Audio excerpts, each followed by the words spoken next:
Hello everyone, welcome back to my channel Kiran English tutorial. जैसा कि आप लोगों की क्वेरीज आई थी कि मैम इंग्लिश ग्रामर पढ़ा दीजिए, तो मैंने सोचा चलिए एक वीडियो आपकी ग्रामर के ऊपर बना ली जाए। लेकिन फिर मेरे दिमाग में आया कि ग्रामर कहाँ से शुरू की जाए, क्योंकि ग्रामर तो बहुत है। अब मेरे साथ जो बच्चे जुड़े हैं वो पूरे 9th to 12th even college तक के बच्चे जुड़े हुए हैं, तो सबके काम में आए कुछ ऐसा मैं शुरुआत से शुरू करूंगी। जो ग्रामर का बेसिक होता है वो हमारा होता है पार्ट्स ऑफ स्पीच। अब आप कहेंगे पार्ट्स ऑफ स्पीच में कहाँ हमारा बेसिक है और कहाँ हमें ज़रूरत पड़ेगी, जो कॉलेज के स्टूडेंट हैं उनको पार्ट ऑफ स्पीच कहाँ यूज़ होगी। तो मैं आपको बता दूं कि पार्ट ऑफ स्पीच आपकी 9th से लेके पूरा 12th तक प्लस आपका कंपटीशन लेवल तक आपको ये पार्ट ऑफ स्पीच आती है। अब कैसे आती है वो सुनिए। आपको पता है how many part of speech? There are 8। कितनी पार्ट ऑफ स्पीच होती हैं? 8। कौन कौन सी होती हैं? नाम लिख लेते हैं one by one. Noun, pronoun, verb, adjective, adverb,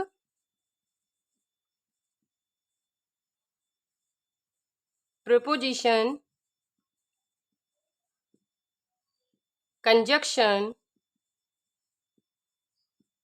and interjection.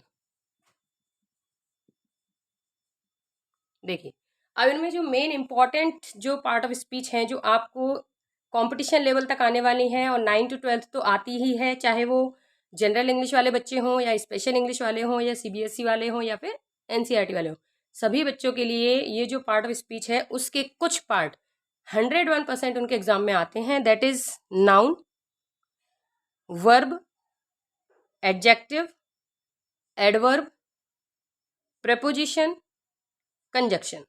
आता ये भी है लेकिन इसको कुछ पॉइंट में मान लेते हैं कि ये कुछ पॉइंट में आता है। प्रोनाउन भी कुछ पॉइंटों में आता है, लेकिन आते ये सभी हैं। ठीक है, अब देखिए कैसे आते हैं। एक आपको मैं एग्जांपल देती हूँ, फिर हम वन बाय वन जी सारी पार्ट ऑफ स्पीच करेंगे।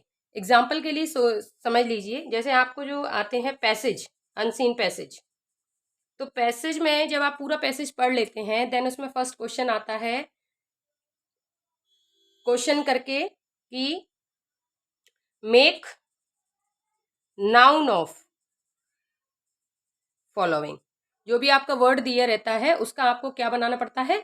नाउन बनाना पड़ता है। फॉर एग्जाम्पल ले लेते हैं, जैसे मान लीजिए उन्होंने एक वर्ड दे दिया आपको govern, make noun of govern, तो आप नाउन कैसे बनाएंगे उसका?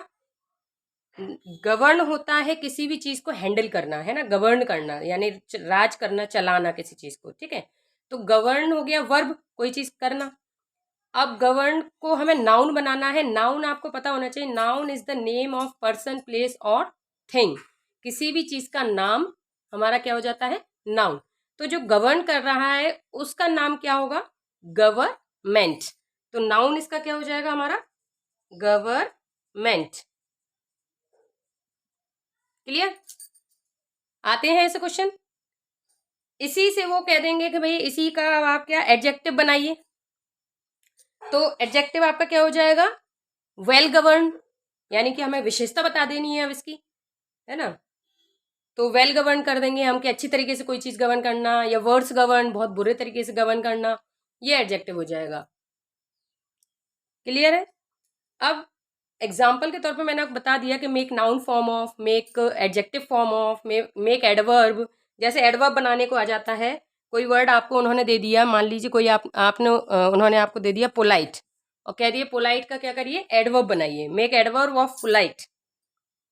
क्या बनाने को कह रहे हैं? एडवर्ब बनाने को कह रहे हैं, मेक एडवर्ब ऑफ पोलाइट। तो आप पोलाइट का एडवर्ब क्या बनाएंगे? पोलाइट ली। क्या कर देंगे? पोलाइट ली। कोई भी काम पोलाइटली करना है उसे कहते हैं हम एडवर्ब। तो पोलाइटली क्या हो जाएगा? जो एल वाई जो हम जोड़ देते हैं वो हमारे बन जाते हैं एडवर्ब। ठीक है। किसी भी वर्ड में, जैसे नाइस है, नाइस यानी बहुत अच्छा, लेकिन जब इसको एडवर्ब बनाएंगे तो इसमें क्या जोड़ देंगे हम? ly। ठीक है। कोई वर्ड उन्होंने दे दिया पीसफुल, बनाइए एडवर्ब, तो पीसफुली। सिंपल है बनाना तो, लेकिन अभी आपको क्या करना पड़ेगा, वन बाय वन समझने पड़ेंगे, समझेंगे देन अपन फिर सारे एग्जाम्पल भी कर लेंगे। और एक कोशिश करती हूँ कि आज आपको मैं पूरा पार्ट ऑफ स्पीच क्लियर कर देती हूँ, ताकि आपके जो फाइनल में जो पैसेज आते हैं, पैसेज हर एग्जाम में आते हैं, आप कोई मना नहीं कर सकते हैं। 9th 10th 11th 12th college even competition सब में पैसेज आते हैं, और पैसेज में 101% एक क्वेश्चन ऐसा आता ही है जिसमें आपको ये पूछा जाता है कि make noun form of, make verb of, make adverb of, make adjective of. ठीक है, किसी भी चीज़ का वर्ब, एडवर्ब या एडजेक्टिव वो बनाने को दे देते हैं। तो अब हम शुरू करेंगे हमारी पार्ट ऑफ स्पीच। तो अब हम समझेंगे one by one part of speech. Okay, सबसे पहले शुरुआत करेंगे नाउन से। सभी लोग जानते हैं, बचपन से पढ़ते आए हैं नाउन। नाउन क्या होता है? Noun is the, it is the name. देखिए, इसको अब बचपन से पढ़ते तो आए हैं, बट अभी भी बच्चे पहचान नहीं पाते हैं। It is the name of anything, लिख लीजिए आप, पर्सन प्लेस या थिंग मत लिखिए, आप लिख लीजिए it is the name of anything. किसी भी चीज का नाम आपका क्या हो जाता है? नाउन हो जाता है। अब एग्जाम्पल के तौर पे आप देख लीजिए, जगह का नाम है शिवपुरी, खाने का नाम है चपाती, हमारे किसी भी काम को करने का नाम है, जैसे मैं सो रही हूँ तो स्लीप, स्लीप भी एक नाम है, लेकिन वैसे वर्ब है, बट हम सोने को हमने नाम दे दिया तो स्लीप हो गया। As a noun, as a verb अलग अलग जगह पे यूज किए जाते हैं। ठीक है। अब किसी भी चीज का, जैसे एक्टिविटी कर रही हूँ ना मैं, तो अब कोई, जैसे मान लीजिए लव है, तो ये क्या एक फीलिंग है, तो ये भी एक नाउन है, हमने फीलिंग को नाम दे दिया है लव। तो एंगर है, गुस्सा है ना, कई सारे जो भी चीज का मतलब एवरीथिंग, मैंने यहाँ पे लिख दी एनीथिंग, एनीथिंग की जगह और एवरीथिंग यूज करें ना अपन, तो और भी बेटर होगा। यानी हर चीज का नाम, नाम होना चाहिए ओनली। किसी भी चीज का नाम, नाम है तो वो आपका क्या है? नाउन है। अब आप जब भी कोई क्वेश्चन आता है आपके आगे, तो अगर वहां पे लिखा आता है कि मेक नाउन फॉर्म ऑफ, है ना, मेक नाउन फॉर्म ऑफ, ध्यान से सुनना, क्या लिखा आता है? कोई वर्ड दे दिया उन्होंने और फिर आपसे बोला कि मेक नाउन फॉर्म ऑफ, इसका नाउन बनाइए। तो आप सबसे पहले अपने दिमाग में क्लिक करेंगे कि नाउन बनाना है, मतलब इसका हमें नाम देना है, सीधी सी बात है। जैसे मान लीजिए कि कोई अंग्रेजों ने हमें दबा के रखा था, ठीक है, तो उन्होंने हमें क्या बनाया था? गुलाम बनाया था। क्या बनाया था? गुलाम बनाया था। गुलाम को क्या कहते हैं हम? स्लेव। गुलाम को क्या कहते हैं? स्लेव। तो गुलाम का नाम क्या हो गया? स्लेव। अब वो कहेंगे कि make adjective of this. Adjective यानी स्लेव तो हो गया आपका नाउन, ये हो गया आपका नाउन कि भाई दास है, दास को हम नाउन स्लेव कहते हैं, तो नाउन हो गया। अब दास का क्या कह रहे हैं वो? एडजेक्टिव बताओ। तो दास का एडजेक्टिव क्या होगा? या तो अच्छा दास या बुरा दास, यानी गुलाम या तो अच्छा या बुरा गुलाम। ठीक है, तो आप यहाँ पे क्या कर सकते हो?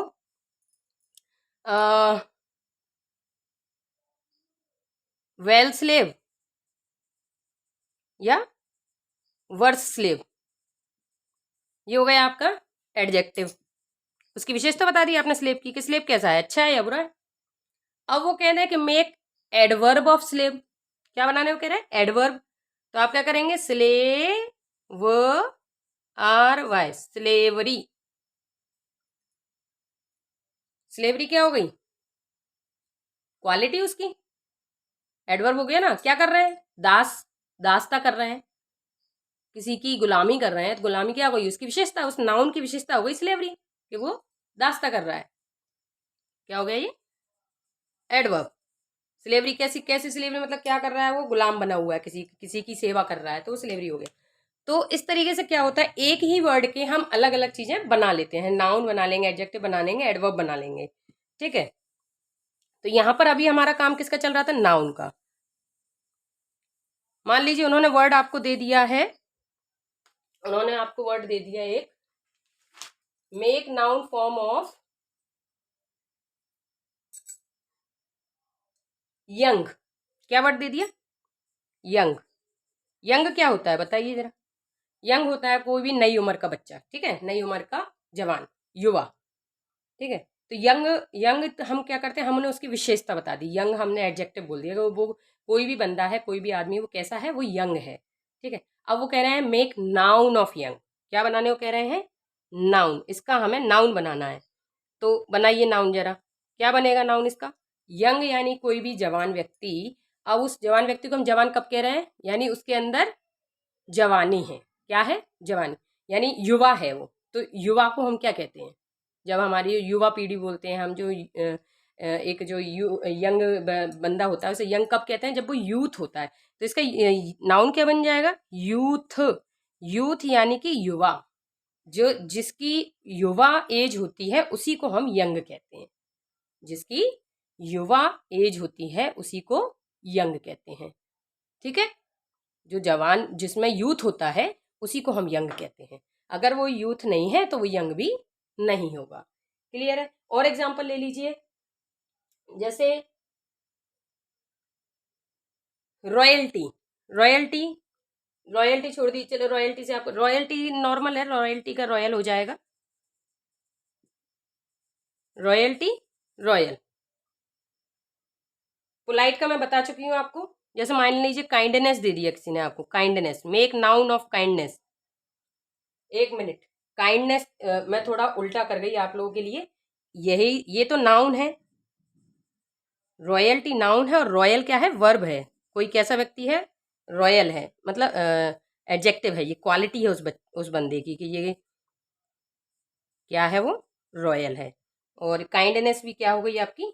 नाउन हो गई। कोई व्यक्ति काइंड है, कोई व्यक्ति काइंड है, उसकी विशेषता है काइंड। अब उन्होंने बोल दिया कि इसका क्या बनाओ? नाउन बनाओ। तो नाउन क्या हो जाएगा? काइंडनेस। काइंड क्यों है? दयालु क्यों है वो? क्योंकि उसके अंदर दया है। तो उस दया का नाम, यानी उस भावना का नाम को हमने क्या कह दिया? एब्स्ट्रैक्ट नाउन, है ना। अब कुछ वैसे नाउन भी ले लेते हैं अपन। मान लीजिए एब्स्ट्रैक्ट नाउन, ये एब्स्ट्रैक्ट नाउन हो गए। हाँ,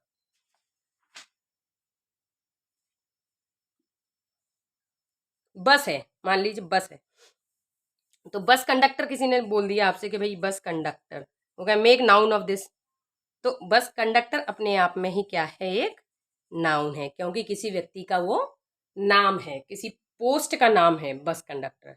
ठीक है। आपको किसी ने दे दिया डॉक्टर, तो डॉक्टर क्या है? डॉक्टर वैसे एक एडजेक्टिव भी है। अगर कोई व्यक्ति ऑलरेडी नाउन दे रखा है आपको और फिर पूछे कि डॉक्टर क्या है, तो वो उसकी विशेषता हो गई, वो डॉक्टर है, यानी वो एडजेक्टिव है। ठीक है। लेकिन अगर वो कहें कि मेक नाउन ऑफ डॉक्टर, तो भाई डॉक्टर खुद एक नाउन है, क्योंकि वो किसी पोस्ट का नाम है। क्लियर हुआ? अगर आपको समझ में आ रहा है तो आप वीडियो पॉज करके आप कमेंट कर सकते हैं कि समझ में आ रहा है या नहीं आ रहा है। कोई भी डाउट है तो आप पूछ सकते हैं किसी भी वर्ड को लेके। नाउन फॉर्म आपको इसी तरह बनाने को आएंगी। किसी भी वर्ड का नाउन बनाने के लिए आपको इसी तरह आने वाला है। नाउन आपके सिंगुलर भी होते हैं, प्लूरल भी होते हैं।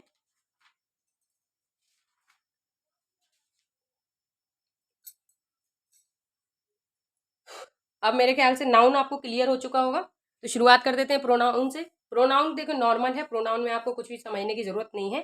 प्रोनाउन चेंज करने के लिए नहीं आते हैं, बट जब आप एक्टिव पैसिव करेंगे तब आपको प्रोनाउन समझना जरूरी होगा। फिर भी एक छोटी सी नज़र में अपन प्रोनाउन क्लियर कर लेते हैं, समझ लेते हैं। प्रोनाउन क्या है? यहाँ पे हमने नाउन को क्या बोला था? It is a name of anything. ठीक है, क्या बोला था? Name of anything. प्रोनाउन क्या हो जाएगा? Use in place of name. उस नाम के आगे, उस नाम की जगह पर जो भी वर्ड यूज होगा वो आपका हो जाएगा प्रोनाउन। जैसे हमने अभी मान लीजिए कि Ravi is playing well. Ravi is playing well, तो रवि हमारा यहाँ पर क्या है? नाउन, नाम है किसी व्यक्ति का। अब नाउन की जगह हम क्या यूज कर रहे हैं? He is playing well. तो ही क्या हो गया हमारा? ही प्रोनाउन हो गया। क्या हो गया? प्रोनाउन। ही का प्रोनाउन चेंज होता है हिम, हिज, और शी का प्रोनाउन चेंज होता है हर। किसी भी स्थिति में हर ही रहेगा। ठीक है। ये इनके प्रोनाउंस होते हैं, चेंज करते हैं हम आगे चल के। ये मैं आपको पूरी टेबल करवा दूंगी कौन से प्रोनाउन कब चेंज होता है। ये अपन को यूज आएंगे कब? जब हम एक्टिव पैसिव करेंगे या फिर नरेशन करेंगे, तब हमको इनका जरूरत पड़ेगी। फिलहाल आप इतना समझ लीजिए कि प्रोनाउन क्या होता है। Pronoun is the word which is used in place of noun. ठीक है, नाउन की जगह पर यूज होने वाले वर्ड को हम प्रोनाउन कहते हैं। चलिए, थर्ड हमारा क्या था? वर्ब। अच्छी तरीके से वाकिफ होंगे वर्ब से सभी लोग। Verb it is the action, only इतनी सी याद रखिए, वर्ब इज अ एक्शन। आप जो भी काम करते हैं, कुछ भी, एनीथिंग, वो क्या है? आपका वर्ब है। दुनिया में हजारों करोड़ों अरबों वर्ब हैं। अगर आपने वर्ब्स याद कर ली तो ये समझ लीजिए आप पूरी तरीके से फ्लुएंट इंग्लिश में आ चुके हैं। आपको वर्ब याद करनी ही चाहिए। You should learn verbs. Verbs आपको याद होने ही चाहिए, क्योंकि आप कुछ भी काम करेंगे आपको बोलना पड़ेगा कि मैं ये कर रहा हूँ, तो आपको पता होना चाहिए कि आप क्या कर रहे हैं। वर्ब आपको पता होना चाहिए कि ये मैं ये क्रिया कर रहा हूँ, ये वर्ब कर रहा हूँ तो उसको क्या कहते हैं। ठीक है, मैं सो रहा हूँ तो स्लीप कर रहा हूँ, मैं दौड़ रहा हूँ तो वॉक कर रहा हूँ, मैं देख रहा हूँ तो सी कर रहा हूँ, है ना। तो वर्ब आपको क्या है, हम सिंगल वर्ड में बताऊंगी। Verb is an action. जो पुरानी डेफिनेशंस है मैं उनसे थोड़ा हट के आपको समझा रही हूँ ताकि आपके दिमाग में बैठे। डेफिनेशंस आप बचपन से पढ़ते आए हैं एंड मेरे ख्याल से वो एज इट इज़ दिमागों में बैठी हुई हैं, उनसे आगे नहीं सोच पा रहे हैं, तो इसलिए थोड़ा अलग डेफिनेशन से हट के बता रही हूँ मैं कि आप वर्ब को कैसे समझिए। Verb is an action. Hindi में वर्ब को बोलते हैं क्रिया। कोई भी आप काम करते हैं उसे हम क्या कहते हैं? क्रिया कहते हैं, यानी वर्ब कहते हैं। वर्ब बहुत सारी होती हैं, वर्ब की फॉर्म्स होती हैं बहुत सारी। अब फॉर्म्स क्यों होती हैं? देखिए, नॉर्मली वर्ब तो वर्ब है, क्रिया तो क्रिया है, लेकिन अब कोई काम आपने पहले किया, कोई काम आपने बाद में किया, तो उससे क्या हो जाएगा? उसका टेंस बदल जाएगा कि मैं अभी ये काम कर चुका हूँ और अब मैं ये काम कर रहा हूँ या वो करूँगा। ठीक है, तो ये क्या हो जाएगा? इससे आपका टेंस बदल जाएगा, और जब टेंस बदलेगा यानी काल बदलेगा, समय बदलेगा आपका, तो फिर वो वर्ब भी आपको बदलनी पड़ेगी। तो जब आप वर्ब बदलेंगे तो उस वर्ब की फॉर्म्स बन जाएंगी। वर्ब की फर्स्ट फॉर्म, वर्ब की सेकंड फॉर्म, वर्ब की थर्ड फॉर्म, वर्ब की फोर्थ फॉर्म और वर्ब की फिफ्थ फॉर्म। 5 फॉर्म्स होती हैं। पांचों फॉर्म्स आपको पता होना चाहिए। मैं अभी एक एग्जाम्पल से आपको पांचों फॉर्म्स बता देती हूँ। जैसे मान लीजिए मैं जा रहा हूँ, ठीक है, तो गो यानी होता है जाना। गो यानी जाना, तो ये हो गई वर्ब की फर्स्ट फॉर्म। मैं गया, तो ये हो गया आपका वेंट। मैं गया। मैं जा चुका हूं, जा चुका था या जा चुका होऊंगा, तो ये हो गया आपका गॉन। चुका होगा, ठीक है, चुका हूं या चुका होगा, कुछ भी समझ लीजिए। ठीक है, चुका लगा लीजिए। फोर्थ में क्या आ जाएगा आपका? मैं जा रहा हूं, रहा था या रहा होऊंगा, रहा लग जाएगा ओनली, और टेंस बदल जाएगा। फिफ्थ फॉर्म में हो जाएगा आपका गोज। ऐसे ईएस लगा दिया जाता है फिफ्थ फॉर्म में, किसी भी वर्ब के साथ ऐसे या ईएस लगा दिया जाता है।